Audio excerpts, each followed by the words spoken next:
varnishing collages. This isn't what you would call necessarily exciting work, but somebody's got to do it.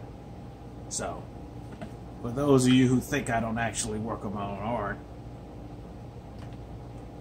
here you go.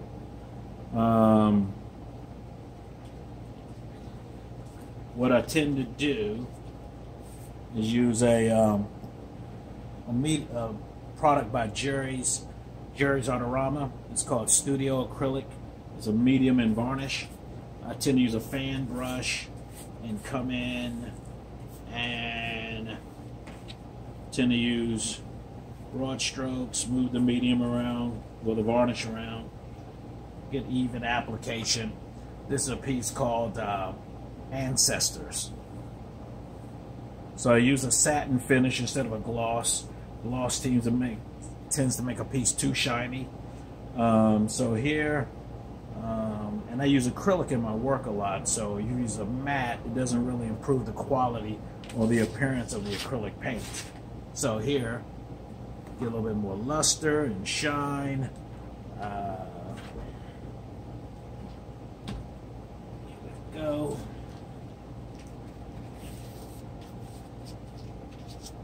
You know, I've been thinking a lot about these works and where I'm going with this and plans to them on size of the pieces and the number of them I'm going to make.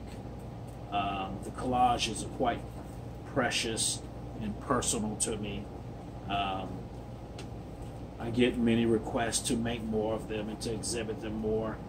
I don't. I guess they have an intimacy. They're very autobiographical. Strange enough, I have a collage I started, I would say probably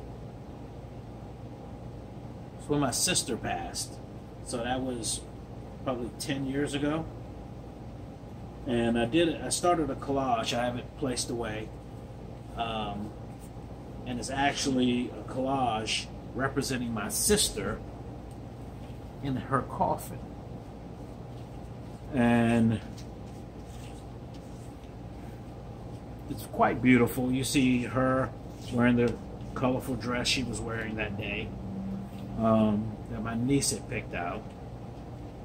And she's surrounded by flowers. My mother did a lovely job of funeralizing her. And then over you see these doves flying over representing the Holy Spirit.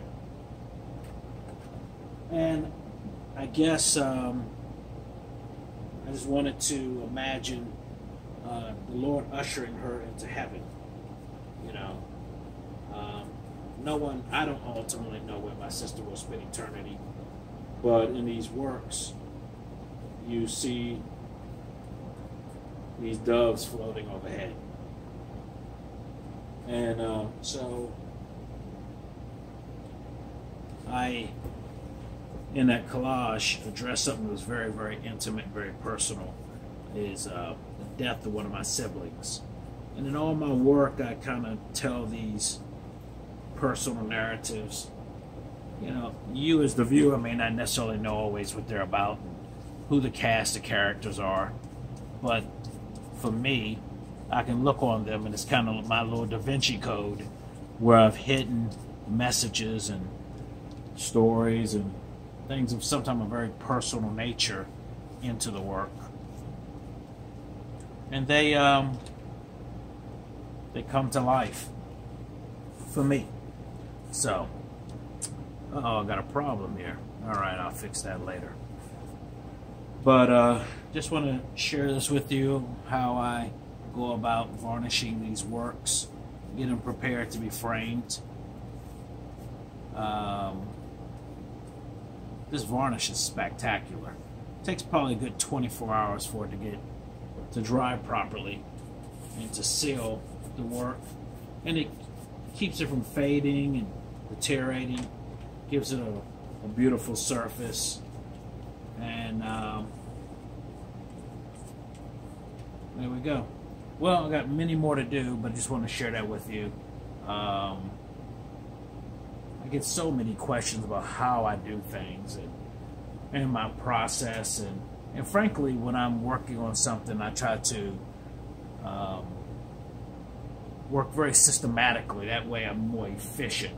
That's from my training and background when I worked in commercial art, and where you were required to work, and also when I was in art school. I went to a very demanding art school, and was much required of us, and we had to produce a lot of work in a relatively short period of time, and so there wasn't even much room to lollygag if you wanted to be successful. Now, if you want to just mess around and get high all the time, I mean, I knew folks that did that all the time. But if you really wanted to produce quality work and get the job done and get quality grades, you find ways to make things happen. So those same kind of approaches I brought into these works and how I work now carried me throughout my lifetime as an artist. So enough of that. So thank you for taking time to view this. I'll put this video up on YouTube or share parts of it on Instagram. So thanks a lot. Take care. Bye.